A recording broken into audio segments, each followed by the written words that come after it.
It's up.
Just missed 2 dunks on 1 possession.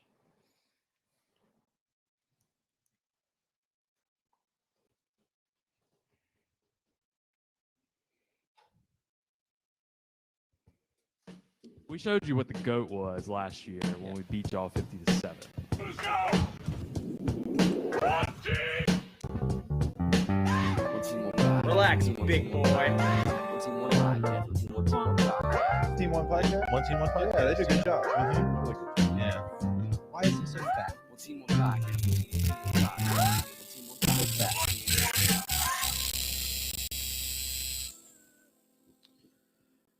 All right, guys, welcome back. Episode 55. It's all you.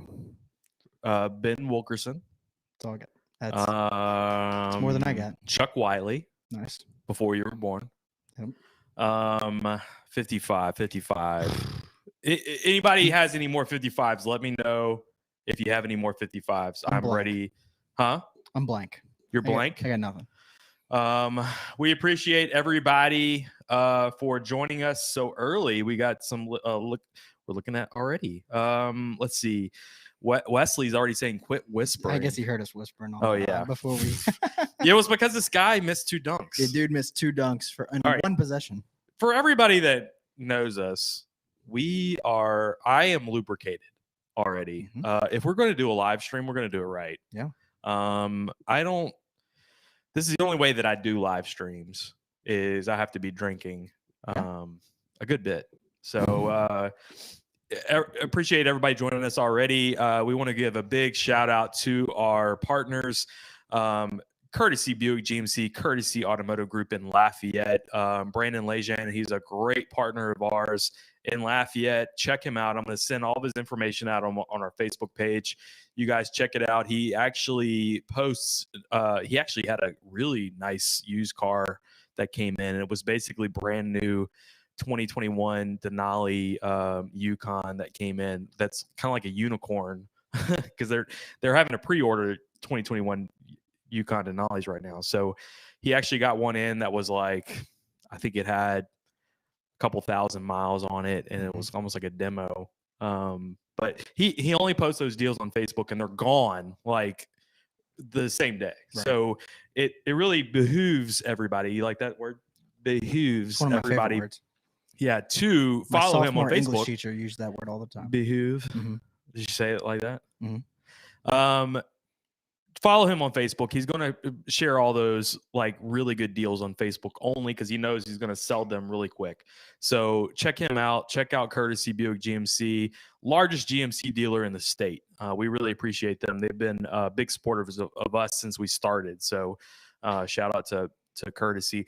Also, Bear Process Safety, man. The Big Orange Bear. Bear Process Safety has been there with us for a long time as well. In Baton Rouge, safety process company. Check them out as well. The coolest logo in Baton Rouge, big orange bear. Love Adam Berry. We're going to be playing. I'm not playing golf with him this week, but I am going to play golf for the first time since my back Who are injection. you playing with? About 5 guys, I Since think. it's not me, obviously. Yeah, it's a guy day on Friday. Friday. So we're playing golf and we're doing a poker night Ooh, that same nice. night. I know Damn. it's gonna be. I I'm don't know gonna if I'm do gonna Fortnite. That's a good idea. I'm gonna do that. remember any of it. Might copy that. Also, new sponsor, Ether Insurance. Adam and Murado at Ether Insurance. They're doing quotes currently with home, life, commercial, and auto. So go check them out. Check out their website. They can do free quotes for you right now. Really good guys. Also have experience in the real estate market and the mortgage industry. So really good guys to. Is that where they are? There they are. Yeah. Right there. So really good guys to check out, really good guys to know because they know a lot of people in this industry. So check them out, Ether Insurance. All right. So lots happened Yep. since we last did the pod, right? Yeah, quite a bit. And I know the big news has been Daronte Jones, and we're going to get Sure. Daronte Jones. That's the way I'm going to say his name. Yeah. But we wanted to start with, I guess, some rumors that we have, right? Yeah. And this is about Eli Ricks. Right. So, and I've been talking to a lot of people today about Eli Ricks. And we know the rumors that were coming out that he was going to be transferring, but then we got a text. Was it yesterday or the day before? It was like I think it was 2 2 days nights ago. ago. I think it was 2 days ago. Yeah. It was late at night. We got a text. Yeah. From So we a posted very this. reliable source. Yeah, the same guy that has when we broke the Terrace Marshall opt out And the Eric Gilbert. Gilbert opt out. It's Yep. the same guy that posted all that gave us all that information. And so what he told us is that it looked like Ricks was going to transfer. He was going to enter the portal. But since he hasn't by now, it's looking good that he will not enter the portal.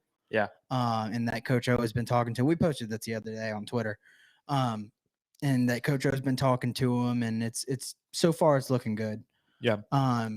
Same guy, and he told me not to post this, but I think it's okay for me to talk about it on here since we only have 8 people watching right now. We won't get way into the weeds on it, but Right. it was But very interesting. It sounds like Ohio State is maybe we're in a bidding war with Ohio State. So I will say this. Ohio State, I do know, and this is coming from Ricks's dad. So, I mean, he's the source. But Ohio State has been talking to Eli Ricks throughout the season. That information came to me before the Florida game. So I know Ohio State has been talking to him. Now, I've had this question asked to me, is it the coaches or is it players?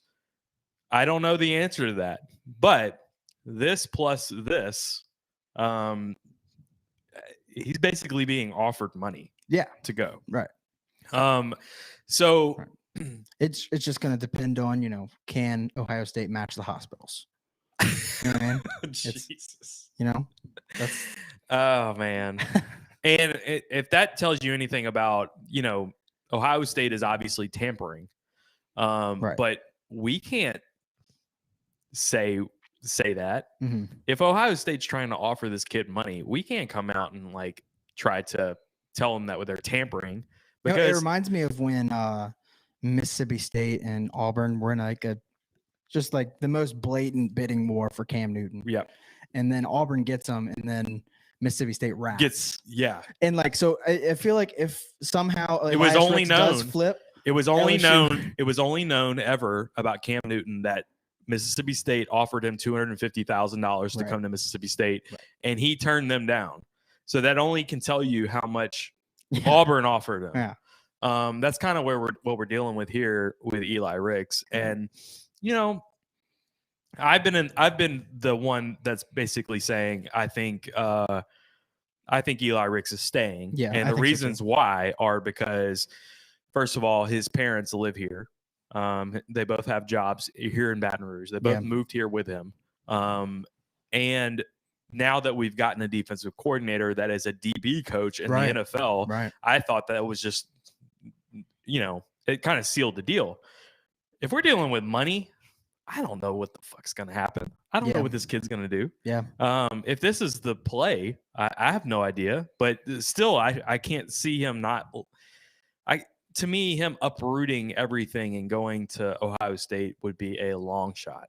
A long shot. Still. Yeah, I tend to agree. I'm not going to try to ever make a prediction on what a 19, 20-year-old kid's going to do because Right.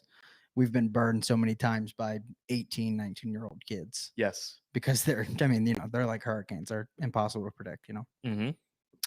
All right, so we'll move on from Eli Ricks, since that's really the only news that we have. I just don't think he's going to leave. Yeah. The Derek Stingley stuff was a bunch of bullshit, so I think everybody knows that by now. All right, so the Derek Stingley thing was like complete bull. when I saw that rumor that he wasn't enrolled, I was like, I saw him. He was. today. You're like in class with him. Like not 3 hours before I saw that rumor. I was like, Yeah, and I love how people are like, 3 hours ago he was on my Zoom call. like confirmed. The rumor has been debunked, and I was like, yeah, we knew this Fucking already because stupid. Jack's actually in class with a guy, Right. you idiot. All right, so Ugh. Daronte Jones. Yeah. That's been the big scuttlebutt. Mhm. I think I'm going to be maybe in a little bit of a minority. I feel like I actually, which is not. I'm usually the negative one, right? But I'm actually Depends on what time of year positive. it is, I guess. I know. I'm Nothing's actually happened yet, so now's the time for you to be optimistic. well. I am like kind of positive about this hire, and I can kind of tell you why. I think this is going to end up being a very good fit. Mhm. And I think more than anything this year for the defensive side, we needed a fit. And I know that Scott Woodward had made a push for bringing in a minority hire. That was a big deal for him. And I think they tried that originally with Marcus Freeman. Marcus Freeman obviously didn't work. So Coach O went to his next choices, which was the Arnett thing. I don't even know who to believe at that point on this one. But the next one was really Ryan Nielsen. Mhm. That was O's pick, which obviously they didn't do their due diligence on. Yeah, we don't have to. We're not going to talk about that through that. anymore because it's a nightmare to even Yeah. talk about. Yeah. I see you, Blake. I saw Um, that, all right. So now we move back to a guy that not only O likes, but he's also thought of by Vance Joseph, Mickey Joseph, known by those guys. Yeah. He is a minority hire. He's known by Aranda.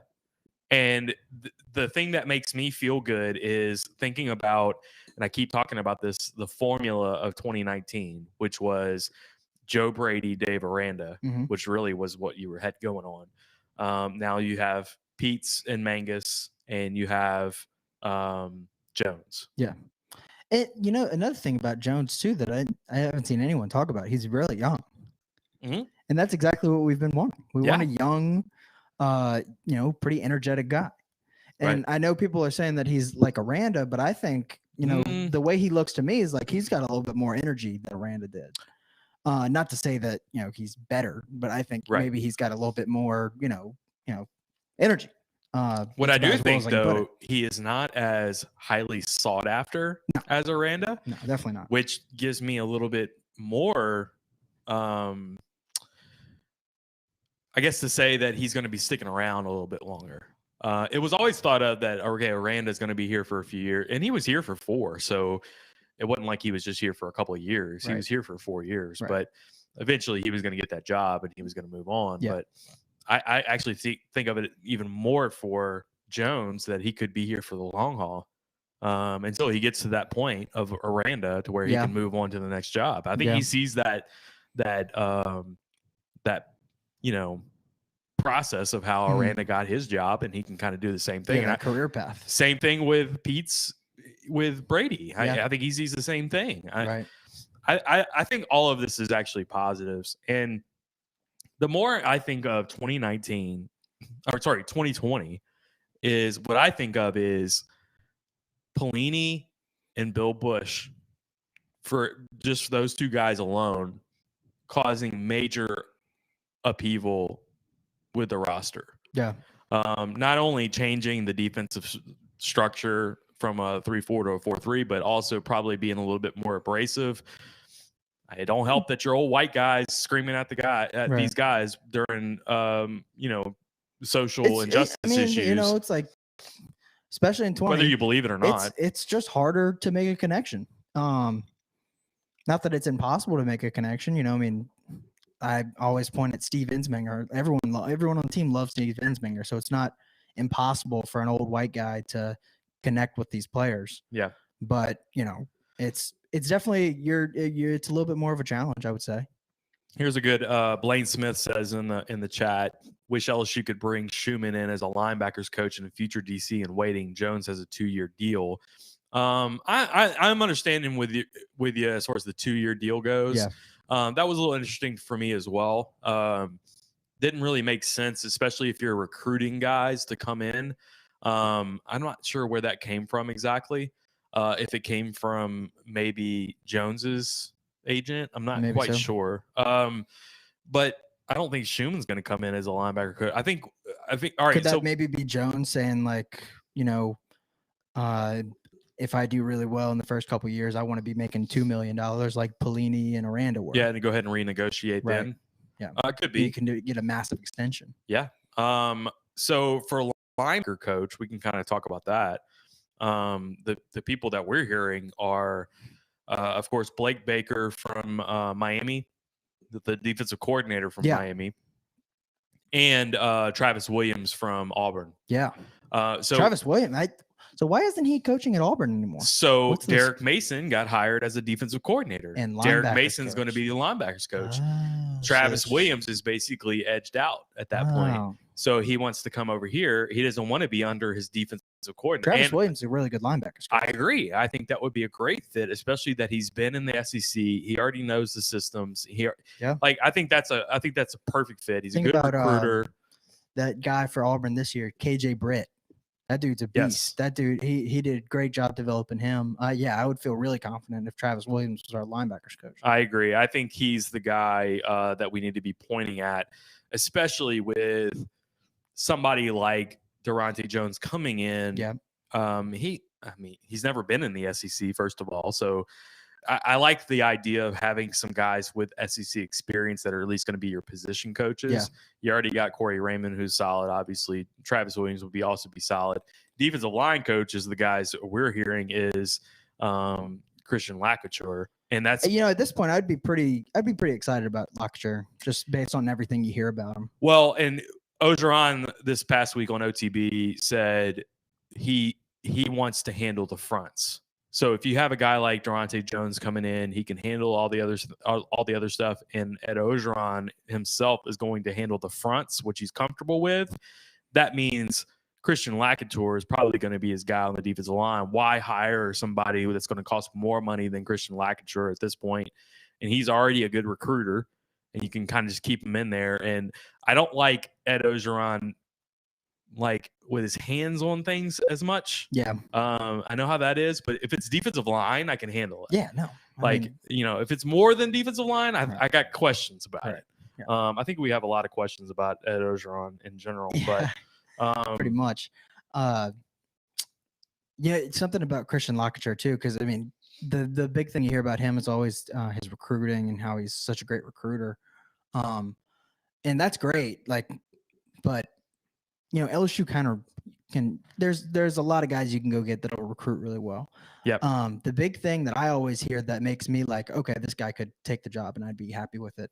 They always say he's a big attention to details guy. Yeah. And that, every time I hear that attention to detail, I'm like, go get him. Well, especially we've been screaming that all year. Mm-hmm. It was like 2019 to 2020. One of the things that we saw the whole time was offense and defense was just like, man, something's different about this team where they're just not, the details aren't there. And whether you want to chalk it up to spring practice, whatever, it wasn't there. And it wasn't getting there either. Yeah. So I think that has a lot to do with it. And I agree. I like the Aranda approach, which was very detail oriented. Yeah. I I think those Good guys. Lord, that was missing on our I think defense this Derry year. Beckwith, who's come on our podcast a few times, has hit the nail on the head on this, which was the difference between Aranda to Pelini was drastic for these kids, and a guy that was very like intuitive and like soft spoken, but like commanded respect was way more respected than a guy like Pelini. And first of all, come to find out, talking to Jordy Collada about him, playing golf at U Club almost every day and like probably checking out and last one in, first one out. That's a problem. We just kept hearing that all season. And you're paying this guy 2.3. It's fucking ridiculous. Yeah. All right. So Blake says, when is SWAT's coming back? We just had a Blake. I think you were a part of that meeting. Since we're on the subject, could be coming back pretty soon, guys. All right, Craig Duga. I like he's all about it. LSU is a basketball school. Ain't nobody care about that foosball, boys. We'll talk about basketball in a second. Yeah, we're gonna get to that. We'll talk about basketball. Richard, soft and entitled podcasters these days make me sick. You got to put that in all caps, Richard. Yep, you got to capitalize every third word. All right, he knows that. Auburn is putting themselves on probation. Speaking of probation, well, first of all, Ohio State, if they get caught with any of this, but then Tennessee, right? They got some problems, bro. Yeah. Now they just hired Josh Heupel. I see a lot of people are like, "That's a stupid hire." For them, it's not. I think it's a good hire. For them, it's probably pretty good. You got Danny White and you got Josh Heupel. I think you probably made out pretty good on this. Right. Of course, Tennessee wants the moon. They always do. Sure, they always but they have. can't get it anymore. They can, especially if they're about to get hit hard with. They got some problems. Yeah. And I think Heupel's going to bring in, I feel like every time I watch Tennessee, I'm just like, they're just missing an offensive scheme. And now I think they'll have that. So I think Tennessee might have something to look forward to. They're going to be able to score points, wouldn't you say? Other than maybe some bowl bands. Yeah. That they might be getting. Oh, for sure. Yeah. I don't know how they're going to be able to stay off of that or stay from that by any means. Craig says, one thing is for certain, the defense is better now than at any point last season. That is correct. I feel like we said that last year too, though. Well, Ogeron did. No, I'm joking. Obviously, it's going to be better than it was. Ogeron said that. Right, yeah, no. He literally said that. No, I know he did. Which is that was unbelievable. Verbatim what he said. Okay. I got another thought on football. Every time I think about what this offense is going to be, I don't know about you. I'm just like, we're going to score a ton of points next year. I think so too. I'm so excited for the offense. And we're going to talk about the. I don't know how I feel about the defense yet. Daronte Jones hasn't coordinated a defense ever, other than D2 10, 12 years ago. But I still say this about the defense, and Craig is tongue in cheek a little bit, but he's right, which is you can't help but be better than what it was last year. And that goes along with communication. I think guys just respect. Here's what I was thinking. All right, say you get Daronte Jones and you get, say Travis Williams comes in and he coaches linebackers. Sure. I'm very interested to see this one thing and one thing only to kind of see the improvement of the defense. What does I'm blanking on his first name, Clark look like? Damone Clark look like? Yeah. Does he look like he did 2 years ago?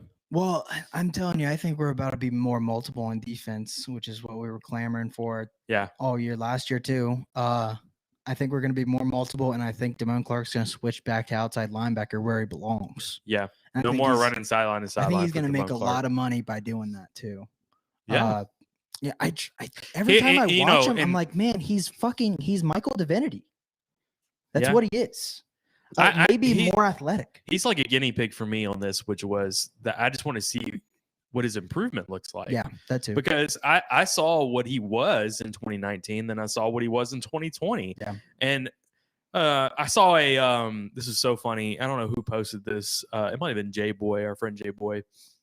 He posted something about, might have been a retweet of who was the running back from Mississippi State is going in the draft. Kylan Hill. he posted a highlighted package of Kylan Hill, which was basically him running a wheel route against LSU. Jesus. And I was about to retweet it and say, this is what you wanted to show? Like Kylan Hill running a wide open wheel route against Right. LSU. Right. Like you had 4 defenders on that play who look lost. Yeah. Complete. I should have reposted it just to say, can we see how you see how lost Eli Ricks was? Like all these guys were. There was like 4 guys on the field that were just like they had never seen a wheel route before. That's the shit that's going to be fixed day one. Yeah. I mean, Yeah. That's something. Blown coverages are just not going to be a capable, as huge of a deal next year. right? And I mean, how many blown coverages did we have last year? Oh, Blown no. coverages and missed assignments and just everything under the sun. We got a Hunter Daigle says, where on the team do you see Devontae Lee this season? He seems lost in the depth chart. I don't know. They Changed switch his positions. freaking He's position changed every 2 positions like months. back and forth. Snip, snap, snip, snap, snip, snap. He's listed as a tight end now. Yeah. Do you know that? Yeah. Why? Maybe he needs to play tight end if we don't get Eric Gilbert back. Was he 6'3", 6'2", I think. 6'2", what? Oh, 6'2", maybe like 220, 220, 230? 230, yeah, something like that. Yeah, I don't know where he fits in. I was really excited about him playing linebacker. I thought that was going to be perfect. I did too. 'Cause Before the you know, season, I thought that would be a great position for He him. definitely doesn't need to go back to receiver. No, That's a loaded position, and he hasn't played receiver for a year now. no, and I think if he's already been switched out of that, it's almost like a Stephon Sullivan situation where he just needed to leave that position. Right. I liked the idea of him being an outside linebacker, can run around. Yeah. I don't know what happened with that. Tight end, I almost feel like is not going to be right now. Like, we don't know what's going to happen with Eric Gilbert, but say he comes back.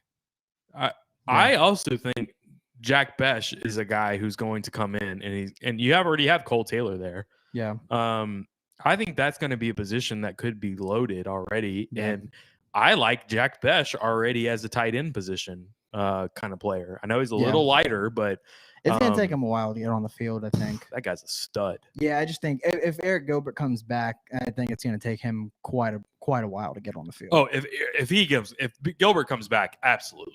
Right. Gilbert, he's got some headspace issues that he's got to work Yeah. out. Yeah, I was actually talking to somebody about it was talking to our guy about that last Ricks situation, and Mhm. he made a good point that if we lost the last Ricks, that would be actually a bigger loss than Eric Gilbert. I agree. Because I think a corner is a lot more important than Than a tight end. tight end. Yeah. At the end of the day, regardless of how good Eric Gilbert is.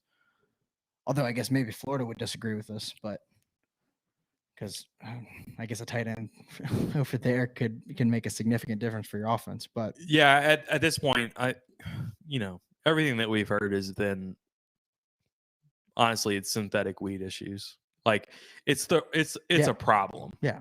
And I actually I tweeted something the other day saying like, can LSU get Tyrann Mathieu onto campus in the off season to talk to this team? It's unbelievable that this is an issue. Yeah.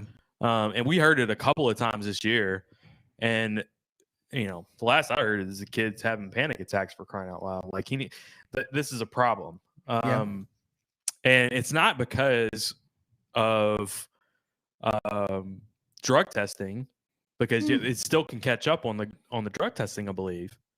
What do you mean? Like synthetic marijuana. Yeah. I think it still catches on the drug tests. So Yeah. I don't know what the problem is, but it's like these are things that should have been. It screams the lack of control that Ogeron and like the staff had over the team in 2020. That's what I see out of it. Like little things like that just happen all damn year, and you're like, how does this happen? Yeah. How does this happen on a major college football team, especially coming off the greatest season ever of any team? How do you let this stuff infiltrate this team? I was actually more mad at that, I think, during the year than I was of players doing whatever they were doing. All right, Sam Bacon's in the chat, guys. We appreciate Sam joining us. All All right, Richard has another one. Is Woodward capable of negotiating, or is he just offers blank checks? These are a little bit better. Okay, so at least you have like the checks start with the number 1 instead of the number 2. That's better in my opinion. Here's where I think happened with that, and this is a great point. I think that Ogeron basically handed Woodward Planey and said, I want this guy and you need to pay him this much money. And Woodward, coming off the best season ever, trusted Coach O. Yeah. And he paid the money that he thought he needed to pay to get him. Or Planey just negotiated it like a genius, which I can't believe either. No, that's not right. Well, for him to get the contract that he got is just unbelievable. Yeah, that defies logic. And him getting that much money. I think that's more than anything hurt the trust issues between Woodward and Ogeron right there. And Woodward is basically, I've heard he's been way more hands-on, obviously, with these coaching hires than he had before. And it's kind of like, yeah, what? Oh, maybe he doesn't need to be anymore. Sheesh.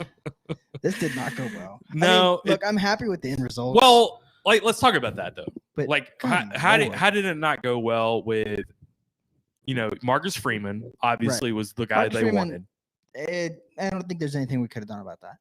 I don't think so either. I think I think we were offering him like around 2.7.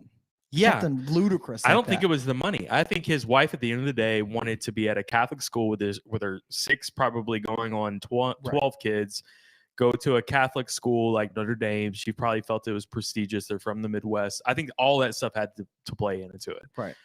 Plus, I think the Title IX stuff still had something to do with it. Probably in the back of their head, if anything. The Arnett stuff, that was never a thing. The Nielsen stuff is a problem. That's botched. That was completely botched. I don't care how they spin this. That was pathetic. But yeah, no, I mean, so I guess you got your third guy.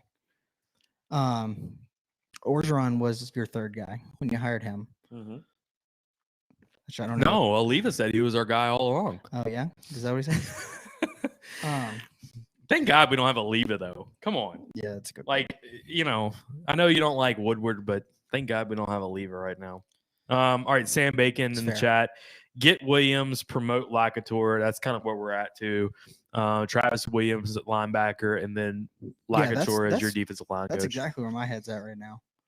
With all that, I'm not even thinking about another defensive line coach at this point. Me neither. I've heard Carl Dunbar. I've talked to one of my guys who's talked about Carl Dunbar, and this was back when I was still wanting Bo Davis to come over, and basically said you don't want Bo Davis because all these other headaches probably that he's got going on with recruiting infractions, but also Carl Dunbar is lazy, doesn't want to recruit, is what I heard.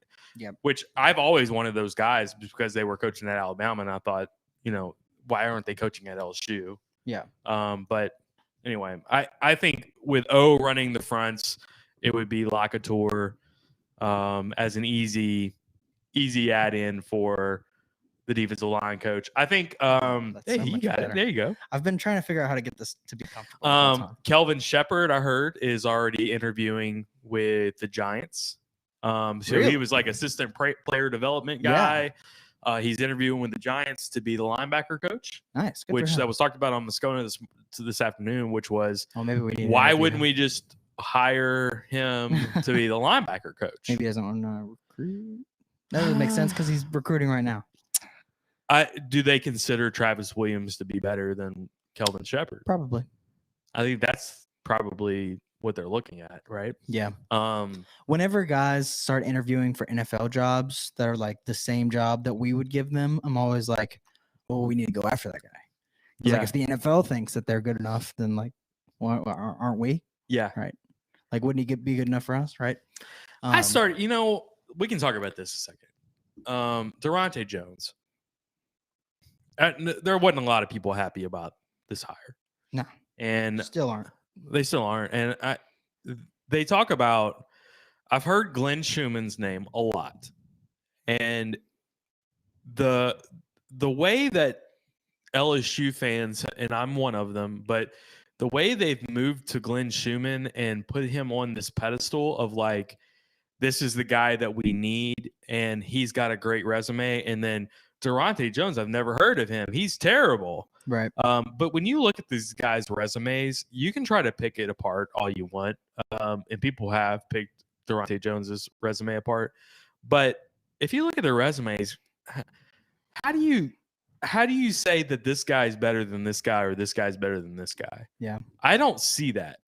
I don't understand it. A co-DC at Georgia who's not calling plays, he coached at Alabama and he coached at Georgia, and those are the only two places he's been. Yeah. And not very long. He hasn't been in there. He's younger than Jones. He's younger than Jones? Yeah. Oh, wow. I didn't know he was that I think young. he's like 38. Oh, geez. I actually didn't know that. Jones has been NFL, college, major college. I mean, he's coached at UCLA and Wisconsin. I know it's not the SEC, but still. Still high-level college football. Yeah, he's been Power both 5. places. He's been all over. He's been at all levels. He was at, I mean, this isn't huge, but I mean, he was at Hawaii for 3 or 4 years, and then he went straight from Hawaii to Wisconsin. I understand that his track record at the pros has been picked apart, which was basically when he got there, they were at this level. They were at this pass defense before he got there, and now they're at this pass defense. So he's obviously a bad coach. Right. Like that's basically what happened. That's what people are saying. Yeah. Minnesota, they were using that example, and they don't want to look at, okay, well, Minnesota, he actually, had players hurt and other things are going on. Yeah. I might be wrong about this, but I believe when he got to Hawaii, I want to say he was a co-DC there. Yep. And I think he actually brought Hawaii's defense from like not very good to actually like 11th in the country in total offense and total defense. I should say. So interesting And fact. he inherited that defense from Dave Aranda. Interesting fact was the guy who brought Pete's and Jones It was to college Yeah. was Norm Chow. Norm Chow, right? So he's brought both of those guys up. I don't know if they know each other or not, but Yeah. it's just a weird way of how these coaching trees work. But all right, Sam Bacon says 4-2-5 with the guys that we have returning, put the women and children to bed. I agree. That's a program reference, Jack. Do you know that? No. Oh my God, you gotta watch. Sam, he's never watched the program. Apologies. What other football movies have you not watched? It's tough to list movies that I haven't watched. I can list movies that I have watched. The Longest Yard, I'm sure you've seen the Yeah. new one. Have you seen the old one? There's an old one? Oh my God. All right, Sam Bacon says, Guy is the guru of man-to-man. I like that. I mean, that's what we have to do, right? Now, the way that we ran man-to-man against Mississippi State is not the way. And poor Darren Evans never needs to be on the field ever again. That poor kid. Poor kid, man. And I saw he was one of the returners coming back for his second senior year. I was like, I mean, I hope he improves. hope he improves. Dude, I mean, like, Holy shit. you can't have been in a worse situation than he was in right there. So, what's in the glass? Craig Dugas says, all right, I got gonna have a nightcap with some Widow Jane later. All right, so I got some Four Roses single barrel here, and I've been drinking on this for a little bit. I am not a huge Four Roses fan, but actually this has been pretty good. And I don't know if you're going to laugh at this, Craig, but I think it's because I drank a really poor whiskey a few days ago. I poured this right after, and it tasted great. And I don't know if it was because of that or is it because the other whiskey was so terrible. yeah. But anyway, I'm drinking I had that one too. I actually have some Weller Special Reserve right over there in the corner. I might grab that later. Sam says for you, pour a whiskey and go watch it later. Yeah, you need to. Okay, I can do that. Not private selection. No, it's not private selection. Let's see. Nope, not private selection. I got this for Christmas, but I just popped it open. Just a single barrel. Regular old single barrel. So anyway, Garrett says, "Hey guys, getting on late. Anything on Ricks?" So we'll recap that. We still don't think he's leaving. No.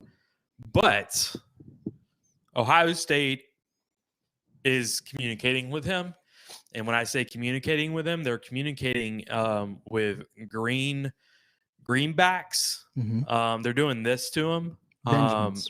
They got the Benjamins in his face, and enough so to where he's now talking to Ogeron about.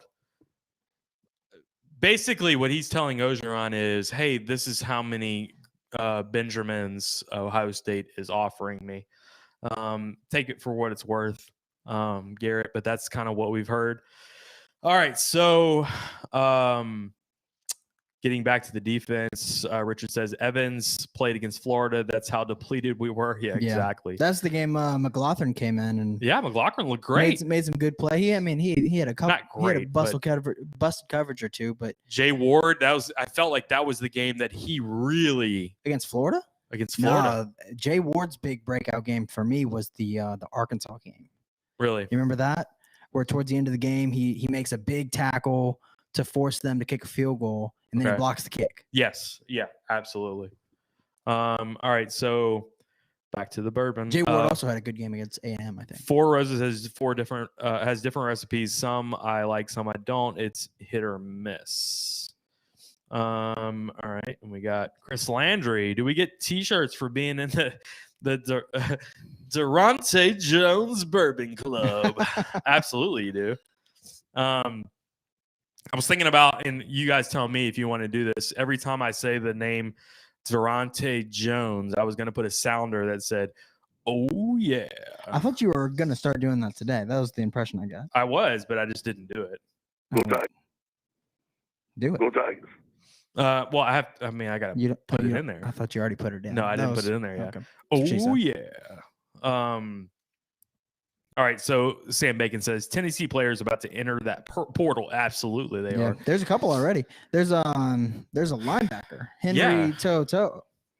I might be butchering that name. Oh, I was thinking of somebody else who's already committed somewhere. Oh, really? There's another guy who's Cool. already committed somewhere. I think he was a DB. Okay. There's also a linebacker Maybe from Auburn. Tennessee that I'm pretty sure Coach O is trying to get right now. Okay, good. Because he was saying the other day that they're looking at three transfer linebackers, and that he talked to all three of them on Monday. Well, all right. Here's the deal with Elias Ricks. We can talk about that. The transfer portal this year more than ever, and you're about to see the same thing for basketball. These kids have immediate eligibility this year. It is the fucking Wild West. Yep. They are like all out trying to get these guys this year because they know that they can get them to come and play immediately. You're going to see this not just with Ricks, but you're going to see that with everybody. And that's why these kids are really thinking about the portal more than ever this year. It's a problem this year more than anything.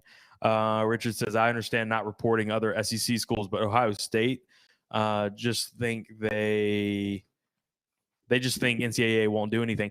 Well, I think the problem is that LSU is doing wrong as well. I think that's the problem, is that you're going to be reporting them, but we're not doing right either. From what Do you I'm think hearing. maybe it's a situation where like you only try to tamper with other teams' players if you already have dirt on them? I don't know. So like now they can't report you because like you got a gun. Like I mean, I guess tampering is one thing, but like, yeah, I don't know. you see what I'm saying? I do. Like you only tamper with the teams that you already know. Like you can really rat on them for something. And I'm like, this is a bad. When we got the text the other day, I was like, oh my God. Like, you're hearing stuff like, oh, well, I'm homesick, or I'm, or Baton Rouge is boring and stuff like this. But when you hear like, oh no, I just want more cash, that's a problem. Right. Elias Ricks did have one tweet that made me like, what the hell is this dude thinking? What was it? He said like, I'm trying to get my family to dream bigger every day. Yeah, I was bet you are. What do you mean by that, bro? Mhm. And then he tweeted something and he said 24 with like a fingers crossed emoji. And like, Like 24K. like 24, Derek Stingley. I'm like, what? Oh, Because it was the same day that the Derek Stingley rumors came out. maybe he I might have was been like, fucking with everybody. What is going The on? Stingley stuff, I never believed for a second. No, me neither. But Derek when, Stingley Sr. is so and entrenched here. No, I mean, I saw him in class the same day. Yeah. But then Eli Ricks tweets that, and I'm like, what is going on? It just his Twitter feed. I don't advise following him because you just get really confused. Huey Miller says, has Josh reached out from his mom's basement yet tonight? No, I haven't heard from him. I was hoping Bucknut would be. I think he's probably playing Call of Duty or something. I'm not quite sure. Yeah. All Love right. you, Bucknut. Yeah, Bucknut, I know you're watching. You're one of the few watching. Real reason Ricks is considering leaving from Cade Brandon. Cash. Yeah. How about that? Let's see. Everyone knows Shaq made most of his money in college, correct? That's true. Hey, funny story, Craig. I'll say this real quick. My dad used to work at he was like a district manager of McDonald's when I was a kid. This was like 90s, early 90s. And he was working at the one at LSU off of State Street at the time. And he took a picture of it. Not with his camera phone because they didn't exist, but he actually had somebody had like a picture or whatever, like a camera right there, like a portable camera. And he took a picture of Shaq in his drive-through window at McDonald's in a gold Mercedes. I think it was like 92, something like that. And it was a gold Mercedes that he was sitting in. And he's like, he's like humongous guy. Yeah. But anyway, he made a lot of money in college. Sure. All right. So Aranda and O are good terms again. That's a good question. I saw something someone asked about that earlier. I guess it seems like that. I don't know. If maybe it was blown up a little bit. It might have been. It might have just been like O was just like really hyped up on the 4-3. Right. And he was just so hyped up that he said some things that he definitely ended up regretting. That 24 was for Kobe. Oh, you got duped, Jack. Come on, take a shot. There you go. Take a shot. You got duped. God damn it. Speaking of Kobe, I saw something yesterday. That Kobe was saying that he always made sure to read in length the entire referee handbook for the NBA. Oh. And that he understood that there are certain spots on the floor where referees won't be able to see something at certain times. So if the ball's in like this corner, then like they won't be able to see stuff from this angle or something like that. And he understood all the visual angles for the refs. So he was always able to get away with travels in certain positions and fouls in certain positions just because he understood. That dude was a genius, man. Borderline psychotic. Yeah. When you think of like serial killer mentality, that was it. Yeah. All right, Chris has a good. We can transition to 2021 schedule here. Oh yeah. What y'all's take on the schedule? Am I crazy for thinking that we'd be back in the playoff mix? No, all right. I looked at the schedule. I think there is a good chance that we would be undefeated going to Alabama. Maybe. I don't know. You think about you got Auburn and Florida. What are our is Auburn, Florida. Florida have a new quarterback, Emory Jones. Man, if our defense isn't good, UCLA will be tough. If our defense still sucks, if our UCLA defense sucks, then game. everything is off the table. I mean, hell, McNeese is gonna score on us. I don't. Is Cody Orgeron still gonna be there? Yeah. Oh my. No. Orgeron, he's a analyst for us now. No shit. Yeah. Oh, that's awesome. Is it? Alabama's got Charlie Strong as an analyst. We have Cody Orgeron. God damn it! It's just a cool story. Come on. All right. So yeah, I actually think we do have a good shot at. It's almost like you have the best year ever. You have the worst collapse from a national championship team in 60 years. And then the biggest comeback, I can see those happening. Yeah. And it's more about the offense for me. Like if the defense just, somebody said this to us the other day on I don't know if it was Twitter or what, but basically how defense is a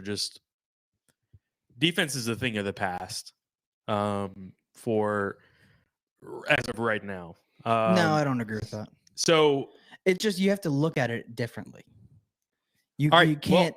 take like- take 2019 for instance. Defense is all about being efficient now, and that's what our defense was towards the end of 2019. Right. At the beginning of 2019, our defense genuinely sucked because it wasn't even efficient. Well, even the Florida game. Right. Like the Florida game is a great example of that, where we didn't play well on defense. We made some adjustments and we kind of held them in check, but our offense was scoring at such a rate Right. that's kind of what I'm thinking about for this year, is that our offense can get back to this level of where we can score more consistently than what we did in 2020. And if our defense can come back down a little bit to normal, it doesn't have to be top 10 in the country kind of defense. It can just be a serviceable defense, and we'll be able to outscore teams. Now, can you beat Alabama that way? I don't know. Can you beat, Texas A&M that way? I don't know. Things like that. But, I think that our schedule does, line up better this year. And I think it's more because we have 20 out of 22 starters returning as well. Yeah, I mean, I've never heard of a team having 20. I've 20 never have starters either. returning. Have you guys? I mean, I've never heard of this many starters returning. The most I can ever I know remember it's a us weird returning year. is like, I think we returned 18 one year. I think that might have been 2019 that we actually returned 18. Yeah. 20, that's unheard of. Right. You're only losing one guy on each side of the ball. Yeah. That's unbelievable. And then you might even get another. Eric Gilbert is one of the two that we're losing. That's true. So you might get 21. You might get 21 out of 22. That's unbelievable. How crazy is that? All right. Sam says, what size t-shirt y'all wear? I'll send y'all some golf shirts. Are we talking about the golf? I need to connect with you, Sam. Golf shirts. I love golf Yeah. shirts. So, I think March is the golf tournament in Lake Charles. Oh, we need to right. talk to him about this. Do we have a date on that? I'll connect with you, Sam, because if we need to figure out the dates on it or whatever, I probably need to take a day off or whatever too. So just let me know on it. Send me a text. Cade says, what's y'all's opinion? Does Gilbert come back? I'm so done trying to predict that one. At I'm first, just gonna let that play out. at first, and all the rah-rah guys, Richard knows what I'm talking about. All the rah-rah guys are like, oh, he's a fucking quitter. Yeah. He's quitting on the team. He's quitting on his teammates. No. All this stuff. He has personal. He had issues. Genuine personal issues, not like some bullshit. I miss my mom type Right. crap. Like some genuine issues. And hearing more about it, I think the players understand that he has issues more than anything. And I think that, I think they would understand him coming back, and they would be accepting of him coming back. Well, it's like He's got to get his shit together. Was it 2012, 2013 when there was a quote unquote team vote on who was it, Jeremy Hill? Yeah. And it was like players were like unanimous. Fuck yeah, I'll take him back. Yeah. Dude's a 1,000-yard rusher. What you talking about? I always wanted that to happen for Tyrann Mathieu. Give me a team vote on Tyrann Yeah, why Mathieu. didn't we get a team vote on Tyrann God Mathieu? damn it! Why didn't we have one? 2012, man. I guess it worked out for him. I know. If Tyrann Mathieu was playing on 2012 team, We would have won another natty. We would have. I mean, I can't get too far into that. I'll start. I know you get pissed off. I get into that wormhole. Okay, so yeah, I think that he may come back. Hey, there's definitely a chance. Well, originally we heard that Tennessee was the team, right? And then it was for a while. Then it was Georgia. Then it was Georgia. Georgia was tampering. Also, that was another team. Well, that was both tampering. of them are in trouble for tampering right now. Yeah, if you haven't Tennessee. noticed. Yeah, Tennessee. They're out of the mix for a lot of reasons. But I think the quarterback, his high school quarterback, is playing at Tennessee, and so that was the connection there. But yeah, I think Tennessee, Georgia is probably out. I think Florida is the team that's maybe looking at. He's looking at. But I mean, how could you not look at Florida right now after Kyle Pitts? I know, but the problem that I see is they got a new quarterback. Sure. With the offensive coordinator coming in, it's the offensive scheme that you wanted to come in for. Sure. I think that should be the reason why you would come back, but I don't know. He may feel like he's burned bridges. Where I would have you no go idea. if you were him? I would go to LSU. I would Yeah, come I back would to too. LSU. I would too. I mean, you were our second leading receiver. When Well, you I mean, left. as far as but what I believe and what these kids believe are completely different things. I'm 42. Sure. I'm just saying, like, where do you think is his I'm best not landing? so old school like some of these diehard fans that Yeah. are out here, but like, No, I was just my question was just like, if you're from just a purely player development standpoint and draft stock, yeah, where is his best landing spot? You think oh, I think probably LSU. Probably LSU. With the quarterbacks that we have in the stable, I think it's LSU. Maybe Georgia. I could see a case made for that. I mean, JT Daniels looked great at the end of the year. They just don't use And their I tight just- ends. And Though. yeah, Like even Isaac Nada, he Right. was the number one tight end in the country coming out of high school. He Right. was a huge recruit out of Right. IMG. They never used that kid. Yeah. Not the way that he should have. right. And there's a case to be made. I do think Georgia's opening up their offense, but it's not open up yet. Right. They're opening it up. LSU's is fully open. Yep. Richard says, had a midlife crisis and wanted to relive his Miami and USC glory days with the 4-3. That might be right. Yeah. No, I mean, you heard, Coach O always says the right things in the offseason, but except he for was saying that a our couple- defense was going to be better. sure. But I mean, and during the offseason, it was the right thing to say, get your defense hyped up. Oh yeah, it's a big rock thing. But Yeah, exactly. That's my point. And then, you see whether or not it actually is going to happen during the season.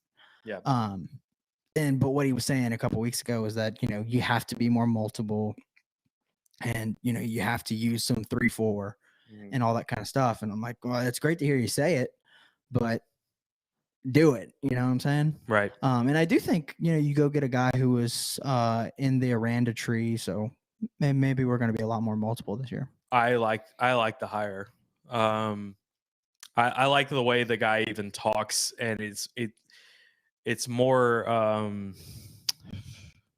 it's hard to explain. It feels like Aranda a little bit. He's very I can't wait for his press conference. I can't either. I think it's going to be a very good one. That's just gonna like be- just like Pete's. Well, I was Goo eyes over Pete's. Yeah. Yeah.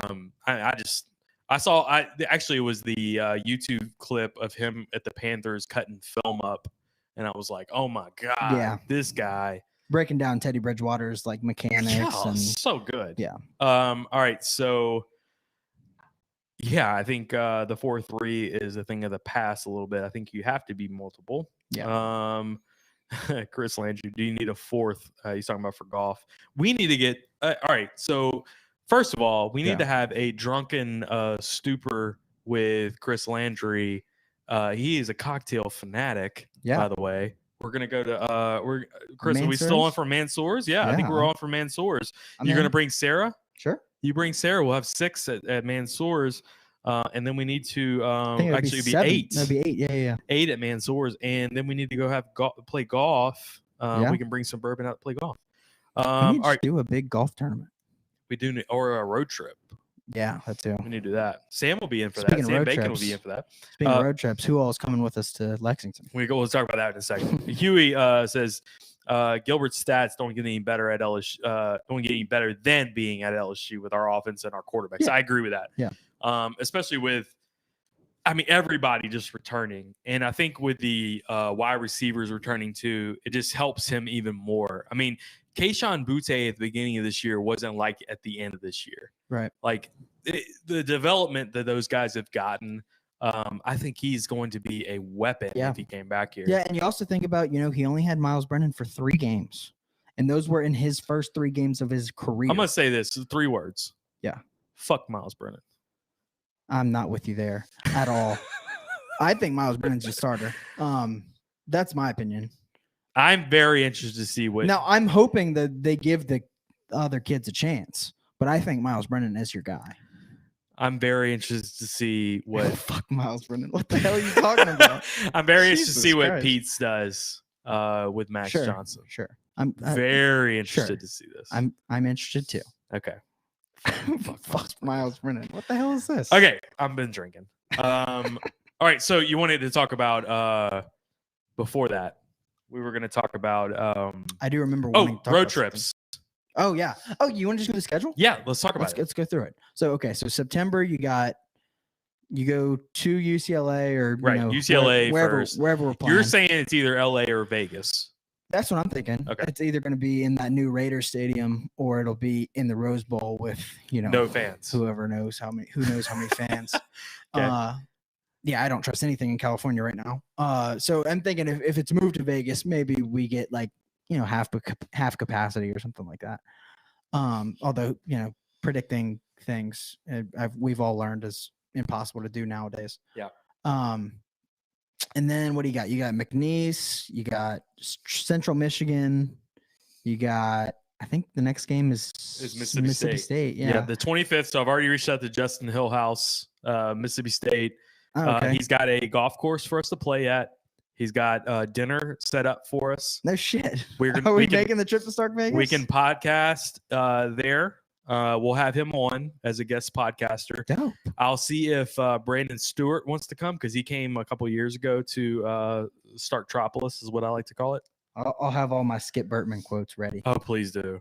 Yeah, so we have a We need to make sure we have a window, a room without a view. road trip number 1 is planned. Is Great. Starktropolis. Okay. And you were gonna go to Los Angeles, right? Yeah, if I can. All right. So after Although I need to that, start fucking saving up. I know. Well, hopefully we can get this podcast money, man. Podcast money. Yeah.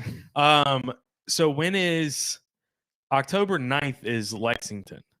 Yeah. That's the road trip. That's the week of you and Billy's birthdays. All right. So that's what I'm thinking. Guys, Like we just do like a big. one of the best vacations I ever took was to Lexington. Actually, it was to Nashville, and then I had some friends that lived in Nashville, but they were from Lexington.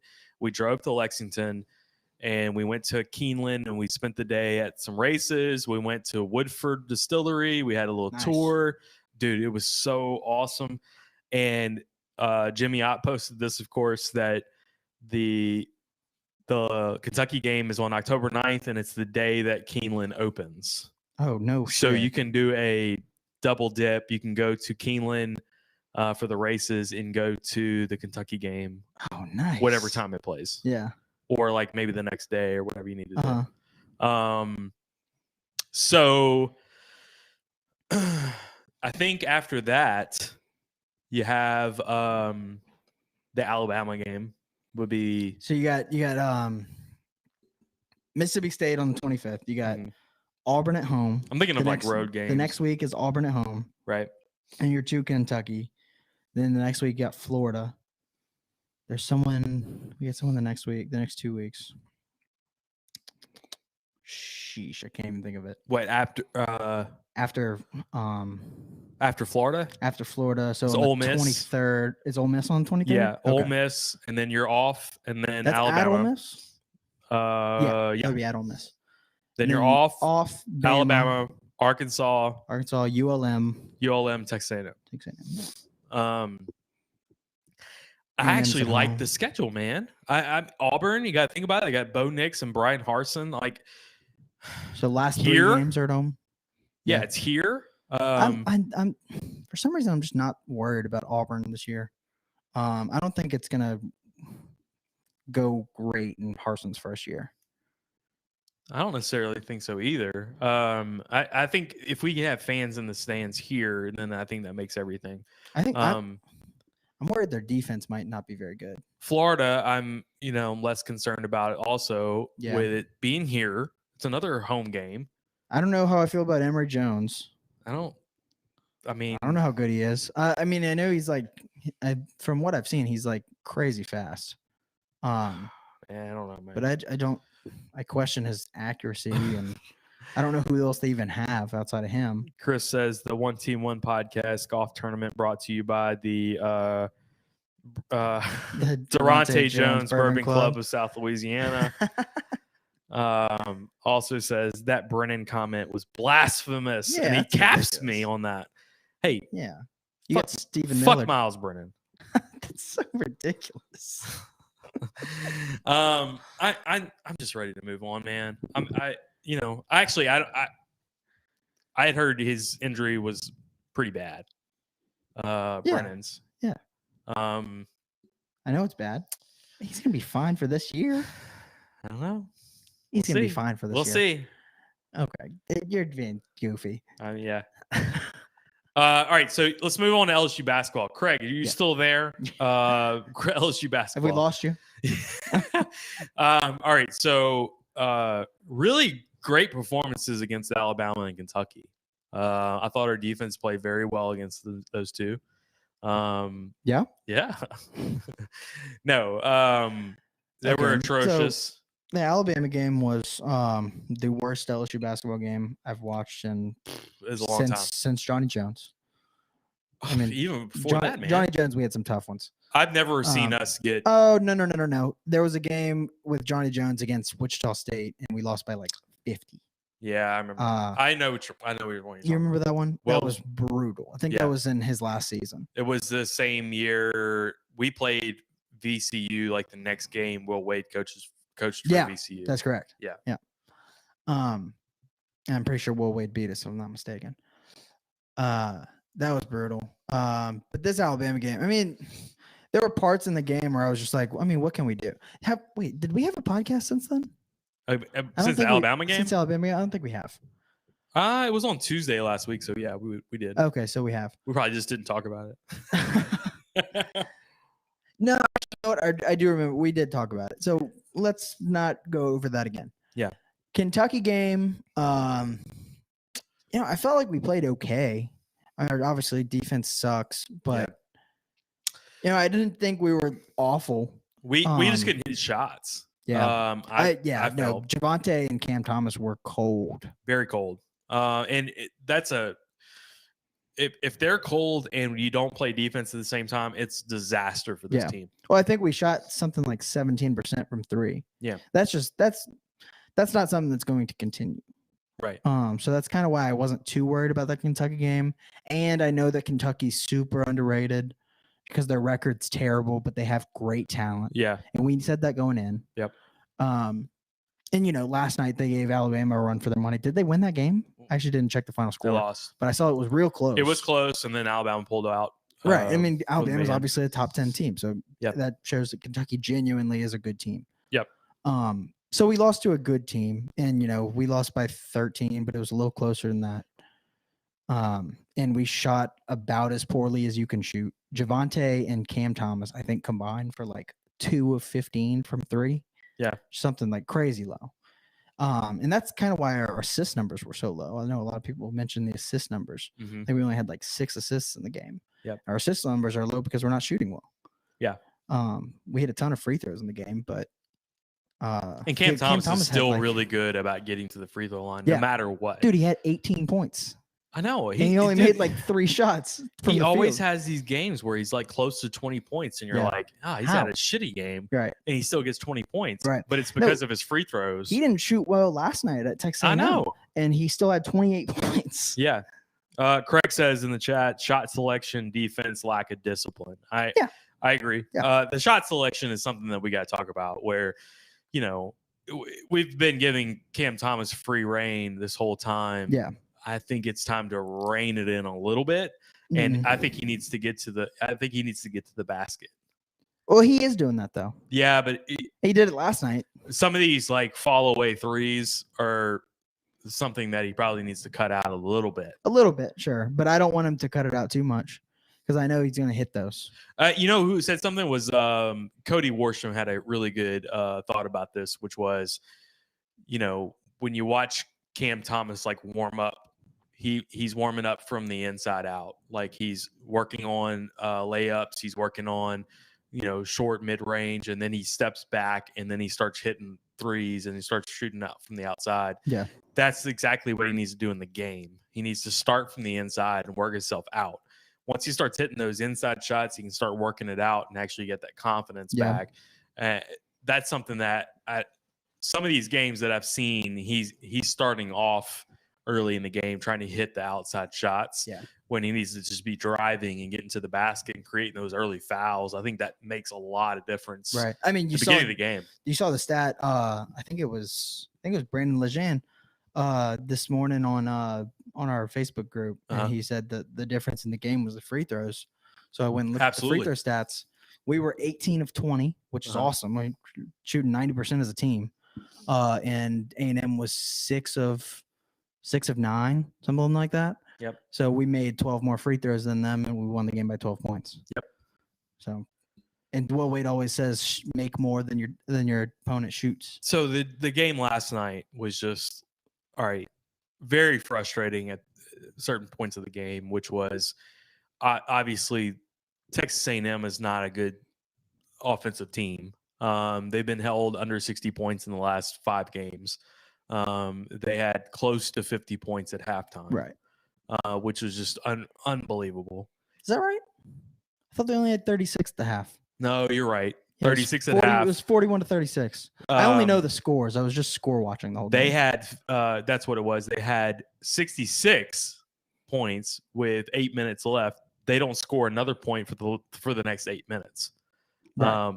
Right. So we shut him out, which to our credit, we shut him out. And you can't. Yeah, you have to give LSU credit for that because we are a team that we play in runs. Right. We have big emotional bursts of energy. Yeah. And we get hyped and we go on big 5 to 10 minute runs all the time. Right. I was only watching the score and seeing It was it would 66 say, to 60. this guy made a steal or something. A&M was winning 66 to 60. We end up going on an 18-0 run to end the Was game. Josh LeBlanc a big part of that? Because I kept seeing Josh LeBlanc. I You feel know like what I was a saw big Josh part of LeBlanc that? steal. Part of that was he didn't score a lot of points. Was Eric Gaines. I heard something about him on the press conference. Eric Gaines had a big part of the game at the end. He didn't come in until late though. We also, and shout out to Hal Jubin, but we saw Josh Gray for a little bit. So how long did he play? Not much. I mean, like a minute. Like a Which is minute? exactly what I'm wanting. Right. Just give me the minute, and of course I'm like, Josh Gray. I just want I want these big guys to get some kind of Big guy. big guy. He's one guy. He's only one of them now. We had big guys, and one of them left. Yep. I just need a little bit of playing time. So Sharif played a lot last night. yeah, huh? he played a little bit, How- not a lot. How did but, he look? a little rusty, and then he I don't know what he did, if he rolled up his ankle or something, but he's limping again, and I'm like, Jesus Christ, bro. He's a toothpick, man. I know. He's got to put on some weight. So what's next on the schedule? You know the schedule better than I do. Yeah, Texas Tech this week, What day? Saturday. This Saturday coming. Yeah, All right. Saturday at 1:00. And I posted it on Twitter today, and you said it earlier. It's as big as it gets. Mac McClung is going to Mac come in, McClung. and he's about to score. He's gonna drop 40 points. 40 easy. Yeah. He dropped 30 on Baylor. Okay. Baylor, I don't know if you've They're noticed, slightly better perimeter defense than us. just a tad. They are the number 2 team in the country, and their defensive efficiency, I'm pretty sure, is top 10 in the country. Yeah. And he dropped 30 on them. So, yeah, I think that this game's going to go is well Mac for him. McClung the kind of player that you wanted to be when you were Yes. younger? Yes. Yeah, me too. Yes. I wanted He to be is like him. he's the Grayson Allen, except he's not a douche. Like not a Grayson douche. Allen. JJ Redick. No, he's not JJ Redick. He's a lot more athletic than JJ Redick, but Really? he's not as wet as JJ Redick. Wet? Yeah, wet. What does that mean? Like you're wet. I don't know what that Like means. my shot's wet. I don't know what that means. Splash. Oh, okay. See, splash, wet, moist. No, Wait, not moist. so JJ Redick's a better shooter than Yeah, I mean JJ Redick's one of the best shooters in the NBA. no, but back in college, you don't remember? him Yeah, in college? I don't remember that well. I mean, I know he played against us, but I wasn't really watching basketball yet. I mean, he was a good 3-point. I mean, he's the best 3-point shooter in the country at the Right. time. Right. No, Mac doesn't shoot like that, but that dude can fly too. Okay, so okay. I mean, I haven't seen a lot of him. He's kind of a 2 guard. He might play 1 in the NBA. Just because he's kind of small. I think he's like 6'3", maybe. Yeah, he kind of reminds me of Cam Thomas a little bit, Mhm. but maybe even more athletic than Cam Thomas. What year is he? 'Cause I know he transferred He's from like Georgetown. he's like a senior, I think. Okay.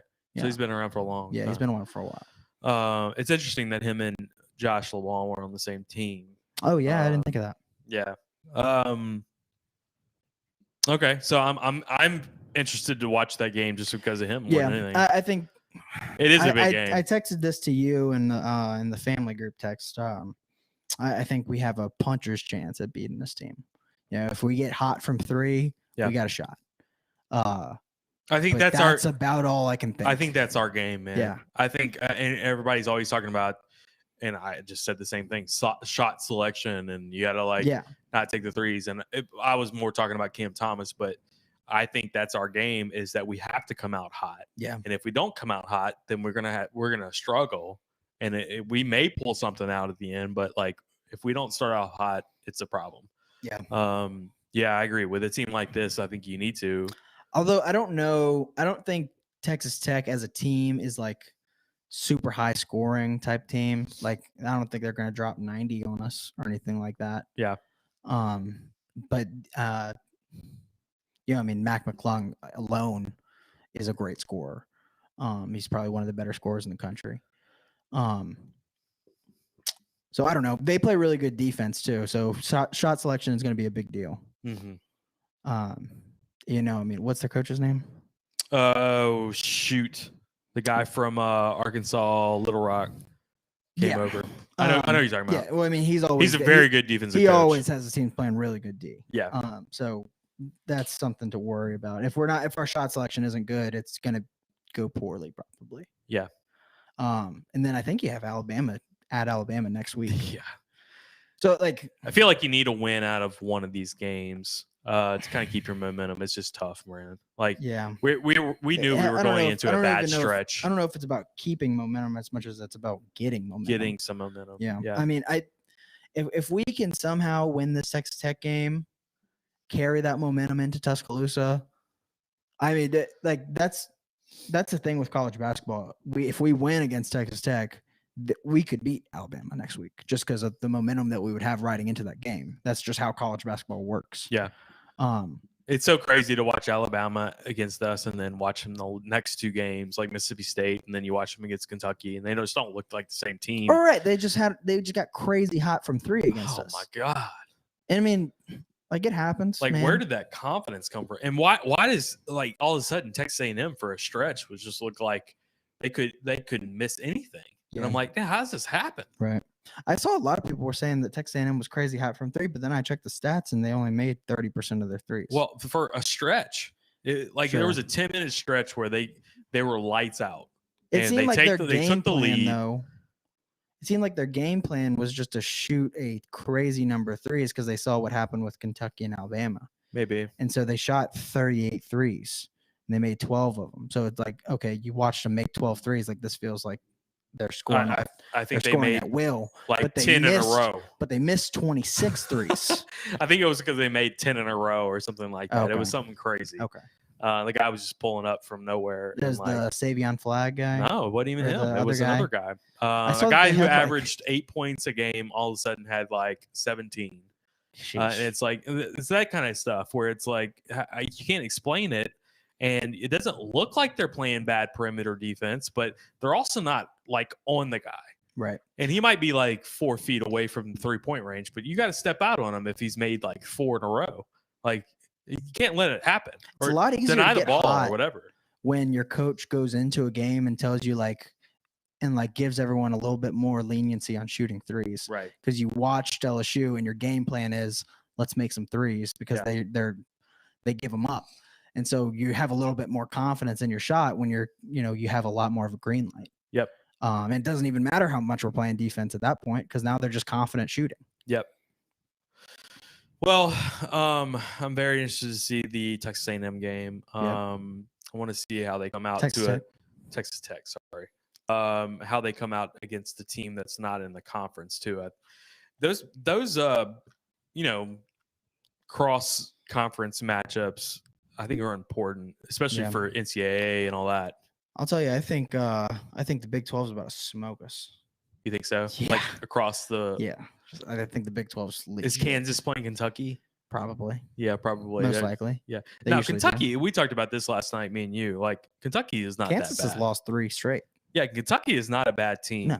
They and they're just starting to get some confidence. now, yeah, there's which is scary. some idiot on Twitter that's a Kentucky fan. I think he's an SEC Twitter guy, and he was talking Right, about he's been firing blasting them all year, right? Calipari. And I'm like, Yeah. this is ridiculous. Yeah, it's stupid. That's so dumb, That's man. so stupid.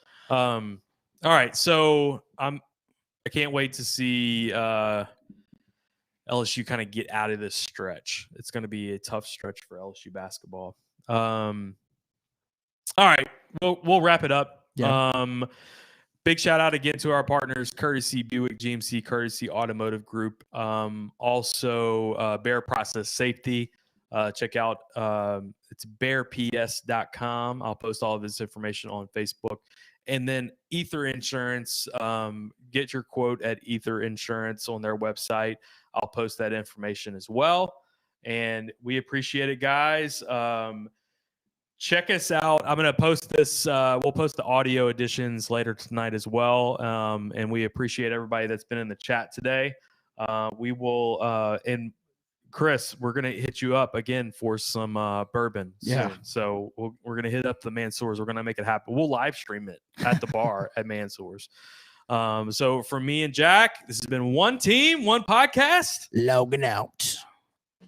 We showed you what the GOAT was last year when we beat y'all 50-7. Let's go. One team. Relax, big boy. Team One podcast. One team, one podcast. Yeah, they did a good job. Yeah. Why is he so fat? One team. So fat. One team.